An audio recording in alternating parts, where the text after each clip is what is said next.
সারা দিনের সব কাজ মিটিয়ে আজকে সন্ধ্যেবেলায় তো দুজনে মিলে ঘুরতে বেরিয়ে পড়েছিলাম। তো বাবেল টি খেতে খেতে দুজনে গল্প করতে করতে ড্রাইভ করে চলে আসলাম একটা মলে। এন্ড ডিসাইড তো করলাম দুজনে মিলে একটু উইন্টার পারপাস শপিং করব। বাট এসে তো দেখি চারিদিকে ক্রিসমাসের জিনিসেই ভর্তি। আর ক্রিসমাসের সব জিনিস দেখে তো ম্যাডাম এত এক্সাইটেড হয়ে গেছে যে উইন্টার শপিং ভুলে ও তো চলে এসেছে সব ক্রিসমাসের জিনিস এক্সপ্লোর করতে। এন্ড সিরিয়াসলি ক্রিসমাস ট্রি থেকে শুরু করে ডেকোরেটিভ আইটেম সব এত দারুণ দারুণ জিনিস ছিল যে আমরা তো ডিসাইড করলাম যে আজকে ক্রিসমাস পারপাস শপিংই করব। বাট আমাদের যেহেতু আগে থেকে ভাবা ছিল না, তাই কি নেব বুঝতে পারছিলাম না বলে যেটা যেটা দেখে পছন্দ হয়েছে নিয়ে নিয়েছি। দেন শপিং কমপ্লিট করে চলে এসেছিলাম স্টারবাকসে কফি খেতে, আর সাথে তো নিয়েছিলাম ক্রিসমাস ট্রি পেস্ট্রি। তারপর কয়েকদিন ধরে ভাবছিলাম ইনস্ট্যান্ট কফি ছেড়ে বিন কফি ট্রাই করব, তো আজকে স্টারবাকস থেকেই সেটা নিয়ে নিলাম। তো আমরা আজকে টোটাল 3টে স্টোর থেকে 3 ব্যাগ শপিং করেছি। বাট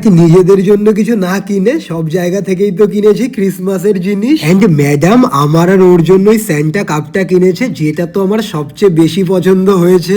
তো চলো বাই।